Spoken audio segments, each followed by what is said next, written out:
The vast marble floors of Ashford Global Headquarters gleamed so brightly, they reflected every step like liquid glass. Assistants in tailored suits hurried across the lobby, whispering into headsets, carrying portfolios, their eyes fixed ahead. This was a place where only the powerful belonged, where weakness had no seat, and where a single woman reigned supreme, Victoria Ashford, one of the richest, most feared business leaders in the city. But on that particular afternoon, the steady rhythm of power was interrupted. The revolving glass door turned and in walked a small figure. She was only 8 years old, her dark braids tied neatly with blue ribbons, her small cane tapping the polished tiles with careful precision. She wore a faded yellow dress, the hem brushing her knees, and on her shoulder hung a satchel almost too big for her tiny frame. Her milky white eyes revealed her blindness instantly, yet her face carried a calm serenity that unsettled anyone who looked too closely. "Excuse me, Miss," a security guard began, stepping forward with confusion. "This building isn't open to—" "I need to see Victoria Ashford," the girl interrupted, her voice soft but strangely steady. The guard froze. Something in her tone, though childlike, carried a weight he couldn't explain. For a moment he hesitated. She pulled out a carefully folded envelope from her satchel and held it against her chest. "This letter is for her. My grandma Ruby wrote it. She said it's very important." A ripple of whispers spread through the lobby. Who was this child to speak so boldly in the halls of Victoria Ashford? And why would Ruby Johnson, a name long buried in forgotten history, suddenly reappear through the trembling hands of a blind little girl? Moments later, the elevator doors parted, and there she was. Victoria Ashford, tall, poised, dressed in a crisp white suit that reflected her icy authority. Her presence commanded silence. Every assistant in the lobby stopped breathing for a second. She was not a woman accustomed to interruptions, much less from children. Her cold eyes fell on the girl. "What is this?" Victoria asked sharply, her heels clicking against the marble as she approached. "Who let her in?" The child tilted her head, her unseeing gaze turning toward the sound of Victoria's voice. She clutched the envelope tighter. "My name is Jade," she said softly. "And this letter is for you. Grandma Ruby said one day you'd need to hear the truth." Victoria's perfectly sculpted brows furrowed. The mention of Ruby was like a faint echo from a locked room in her memory, a room she had long buried beneath money, status, and glass towers. She scoffed, trying to shake it off. "James," she snapped to her assistant, "remove this child at once." "I don't have time for—" Nonsense, but Jade didn't flinch. She stood firm, tiny cane planted against the glossy floor like a declaration of quiet defiance. Her blind eyes seemed to look straight through Victoria's polished armor. "Mrs. Ashford," Jade said, her trembling fingers offering the letter forward. "Please." "My grandma's words were meant only for you," she said. "The truth can't stay hidden forever." The entire lobby held its breath. Even the assistant James hesitated, sensing that something extraordinary was unfolding. Victoria, for the first time in years, felt an unfamiliar chill crawl up her spine. The rich woman's world of dominance and control had just been interrupted by a fragile, blind child armed only with a letter. Victoria Ashford narrowed her eyes, glaring at the small girl who stood so stubbornly in her grand lobby. "James," she repeated, her tone sharper now, "escort this child out immediately." Her assistant took a hesitant step forward, reaching for Jade's arm. But before he could touch her, Jade's small voice rang out again, steady and strangely unafraid. "My grandma's name is Ruby Johnson," Jade said, her blind gaze fixed somewhere beyond Victoria's shoulder. "She told me that one day you'd try to pretend you didn't know her.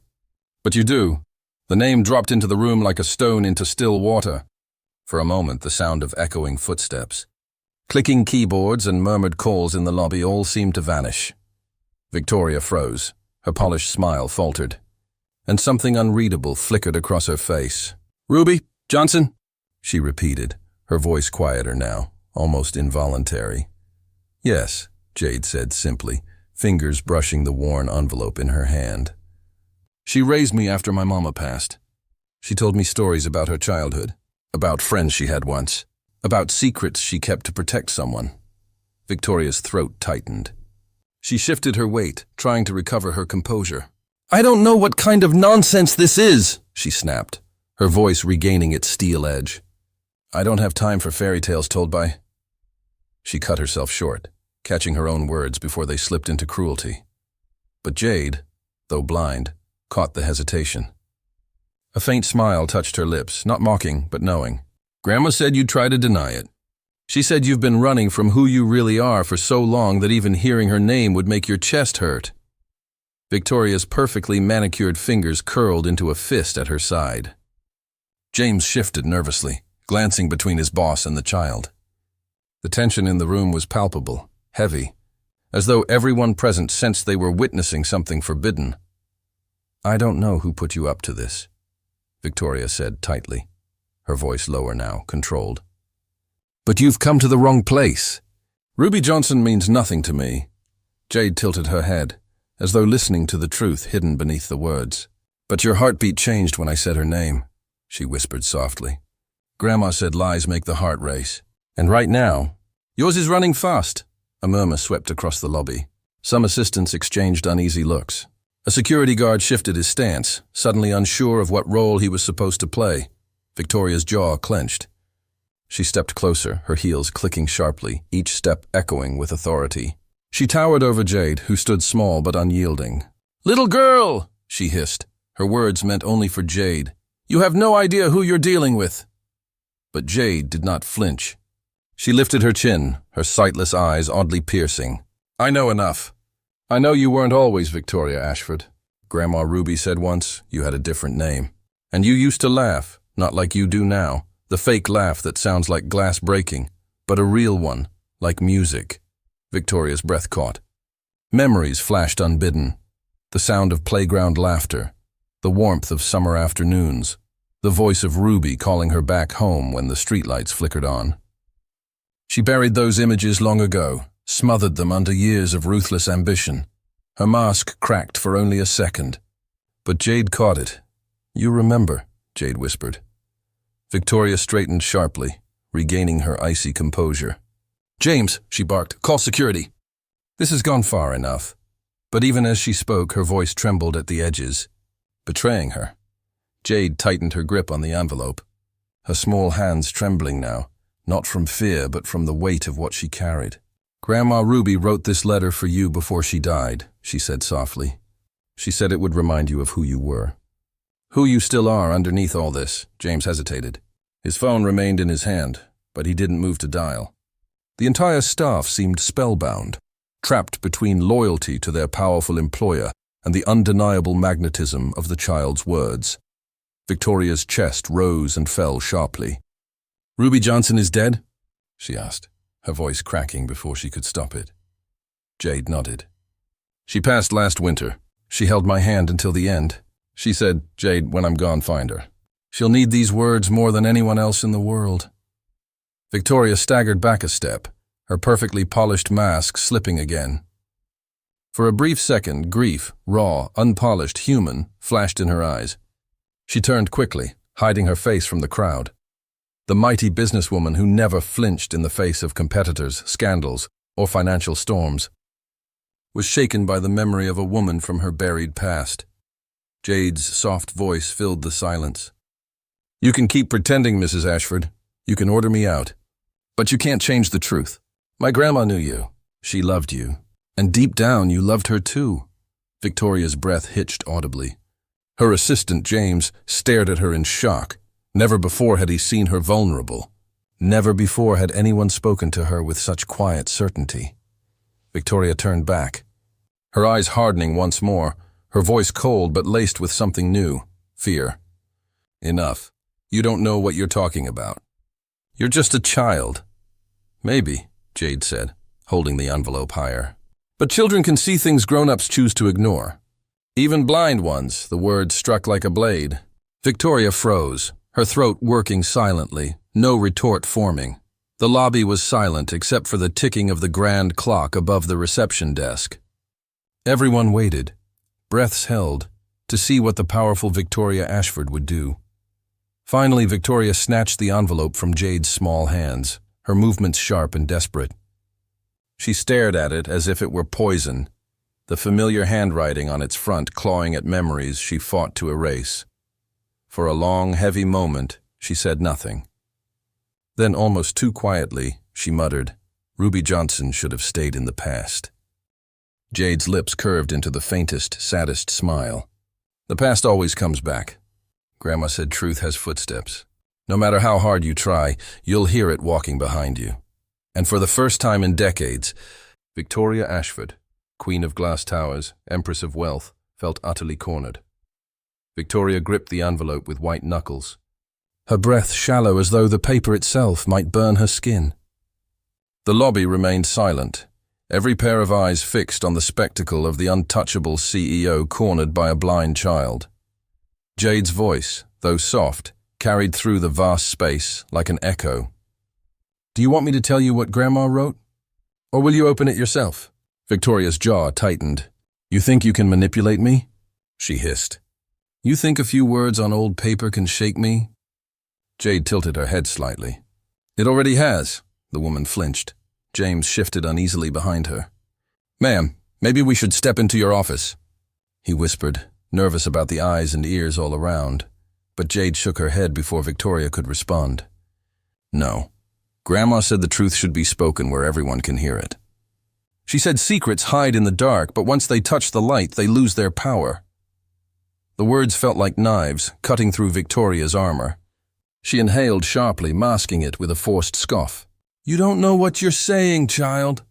Jade's blind eyes lifted, as though staring directly into the older woman's soul. "Your name isn't Victoria Ashford. It never was." Gasps rippled through the lobby. Staff exchanged stunned glances. Victoria's face drained of color. "Enough!" she snapped, her voice trembling despite her efforts. "Your real name," Jade continued, calm and deliberate, "is Victoria Chun. That's what Grandma told me. You were just a scared little girl once, running down cracked sidewalks, dreaming of skyscrapers, but ashamed of where you came from." Victoria's heart pounded violently, each word dragging her further into memories she had buried. Long summer nights, the taste of dust in the air, the sound of laughter mixed with shouts of prejudice. Her father's slumped figure at the kitchen table, her mother's weary hands scrubbing other people's floors, and Ruby, always Ruby, standing between her and the cruel world, shielding her when others threw words sharper than stones. Victoria's lips parted, but no words came. Jade stepped closer, her cane tapping gently against the floor. "Grandma Ruby said you hated the way people looked at you. She said the Davidson incident broke you. The name struck like thunder." Victoria staggered back a step, shaking her head violently. "No, don't say that name." "Don't you dare!" But Jade's voice did not waver. "Mr. Davidson, the landlord, the one who tried to put you out in the rain because your family couldn't pay rent. He called you names you've never forgotten. He made you believe that your skin, your eyes, your parents' accents were curses. That day, Grandma stood between you and his rage. She took the blows meant for you. She carried the scars so you wouldn't have to." Victoria's nails dug into the envelope so tightly the paper crumpled. Her breath came in sharp, shallow bursts. "She shielded you," Jade whispered, "and you ran. You ran into the future, built walls of glass and steel, buried your name, buried your mother's face, buried Grandma Ruby's love. But the past doesn't disappear just because you refuse to say it." The lobby was frozen, every witness transfixed. Even the security guards who should have intervened long ago stood still, eyes wide. Victoria's voice cracked. "You don't know anything about me." Jade's lips trembled, but her voice held firm. "I know enough. I know my grandma loved you like a sister. She carried your secrets in her chest until the day she died. And I know the little girl she loved is still in there, somewhere under all the marble and gold." A silence stretched, heavy and suffocating. For a moment, Victoria seemed to shrink, the skyscraper woman reduced to a child again. Then with a burst of defiance, she straightened. "Do you think anyone here cares about some half-forgotten story from decades ago? They respect me because I built this empire with my own hands." Jade tilted her head again. "With your own hands? Or on the backs of the people you crushed?" The question hung like smoke. "You've evicted families for profit," Jade continued, her small voice growing sharper, stronger. "You fired workers who begged for a living wage. You used every trick to climb higher while pretending you were never the girl who once stood hungry at Ruby's kitchen table. Victoria's face hardened, but her eyes betrayed her. Tears rimmed them, though she refused to let them fall.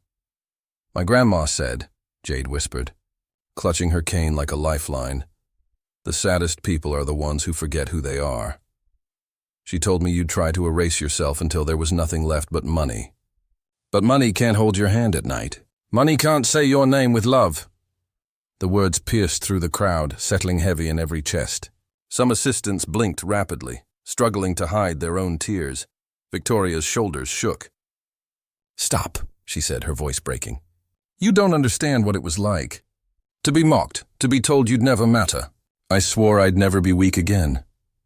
"And so you chose power over truth," Jade replied gently. "But power without truth is just a lie with a crown." The child's face, serene and blind, reflected none of the fear Victoria expected. Instead, it held something unbearable: pity. "I don't need your pity," Victoria spat, though her voice quivered. "It's not pity," Jade said. "It's hope. Grandma Ruby believed even broken things can heal. She believed you'd read her words one day and remember."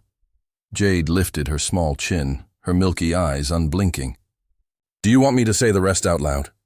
Or will you read it before the world?" The envelope in Victoria's hands trembled violently. She longed to rip it apart, to burn it, to silence the child's voice forever. Yet some part of her, a buried, fragile part, ached to know what Ruby's final words had been. All around them, the lobby waited, breathless, on the edge of revelation. Jade's whisper was barely audible, but it carried more power than any shouted command. The truth always finds its way home.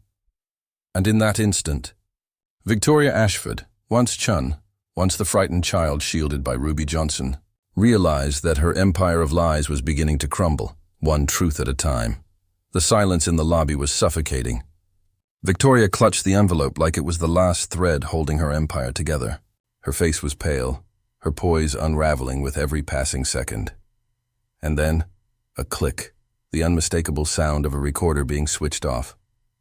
Everyone turned. Near the staircase, a tall man in a gray suit pocketed a small voice recorder. His calm eyes scanned the room. Dr. Hayes. Victoria froze. What are you doing here?" Dr. Hayes adjusted his glasses. "I came to check on Jade, but it seems I arrived at the perfect moment." He tapped his breast pocket. "Every word she spoke, your name, the Davidson incident, the truth about Ruby Johnson, I have it all recorded." Gasps erupted. Several employees instinctively reached for their phones. "Delete it." Victoria's voice cracked with raw panic. "That recording is private. You can't—" But before she could finish, the glass doors of the lobby swung open. Flashbulbs burst. Reporters flooded in. "Victoria Ashford, is it true your real name is Chun? Did you falsify your background to hide your past? Is it true Ruby Johnson sacrificed for you? Do you have a response to accusations of exploitation and cover-ups?" Microphones, cameras, shouts, chaos exploded. Victoria staggered backward, shielding her face from the barrage. "Who let them in here?" "Security!" she shrieked, but no one moved. The guards, pale and uneasy, stood still. The employees, some trembling, some exhilarated, watched the downfall unfold with wide eyes. Dr. Hayes's voice cut through the frenzy. "It wasn't just Jade's words. I also brought evidence. Financial reports, eviction notices, worker testimonies, dozens of documents linking you to illegal displacements and fraud." Victoria's knees buckled. No, this is a setup. "None of this is real!" But Jade's soft voice sliced through the noise. "It's real, Aunt Victoria. Grandma Ruby knew one day the truth would need to be spoken aloud. That's why she kept records. That's why she left me with her letter. She trusted the world deserved to know who you really are." The reporters surged closer, shouting, firing questions, their cameras flashing mercilessly.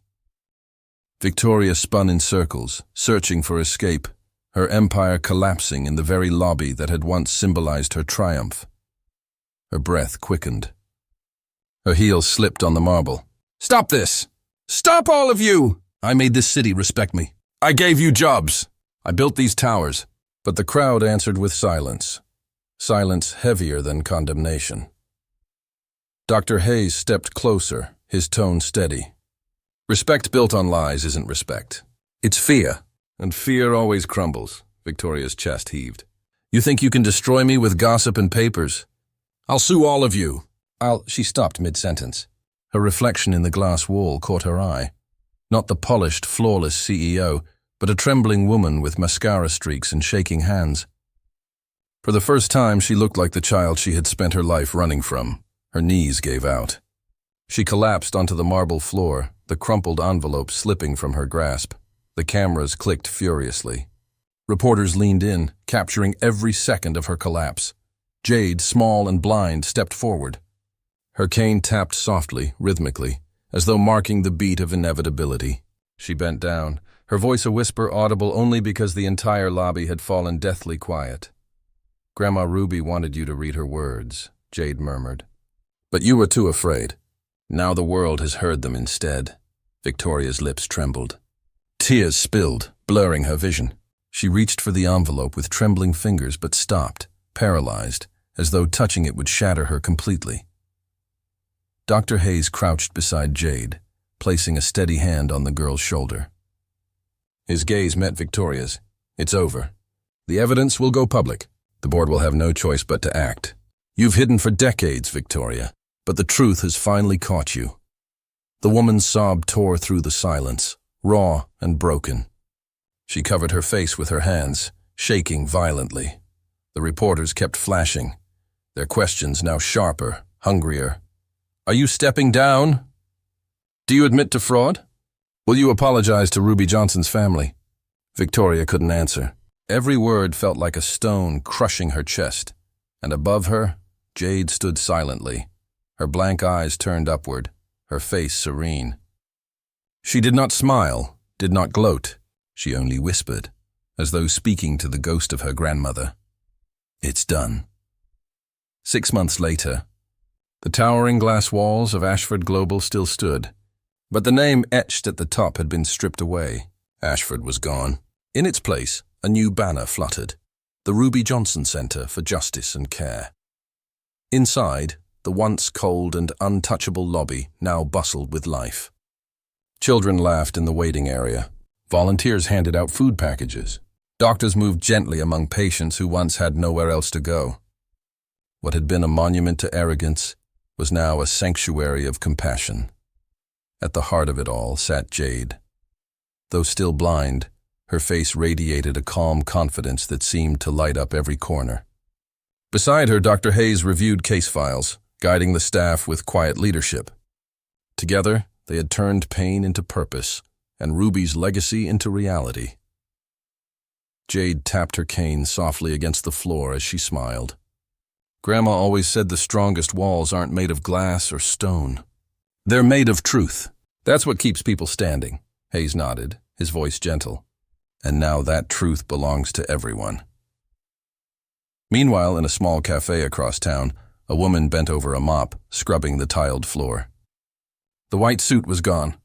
In its place, a faded uniform stained with detergent. Her once manicured hands were raw from labor. Customers barely glanced at her. She was no longer the feared Victoria Ashford, the untouchable tycoon. She was simply another woman trying to earn an honest living. Her reflection in the cafe window showed hollow eyes, but also something else, humility. Every plate she washed, every table she wiped, reminded her of what she had lost and of the lies that had brought her down, and yet, somewhere deep inside she heard Ruby's voice, soft, unyielding. Arrogance destroys, humility rebuilds. For the first time in her life, Victoria whispered back, I understand. The tables had turned completely. The girl she had once dismissed as insignificant now stood at the center of hope and justice. And she, the woman who once controlled empires, was learning what it meant to live without a crown. But this story was never just about wealth or downfall. It was about the invisible threads of truth that time can never cut. Ruby's letter had not simply exposed lies. It had planted seeds, seeds of courage in Jade, seeds of justice in the people, seeds of humility even in the heart of Victoria. And 6 months later, those seeds had blossomed into something unshakable.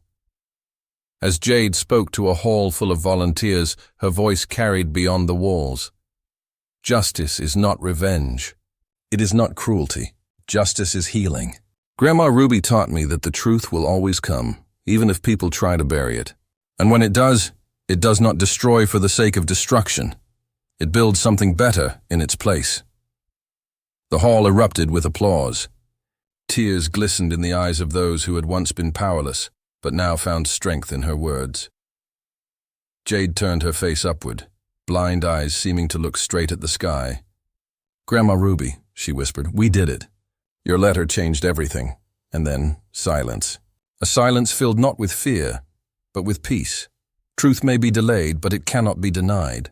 Power built on lies crumbles, but power rooted in honesty builds futures. Victoria Ashford lost her empire. Jade, blind yet fearless, found her purpose. And Ruby Johnson, though gone, lived on through the justice her words ignited. So now I ask you, have you ever been underestimated? Have you ever carried a truth inside you that others tried to silence? Remember, your voice, no matter how small, carries power. Speak it, live it, because one day your truth might be the letter that changes everything.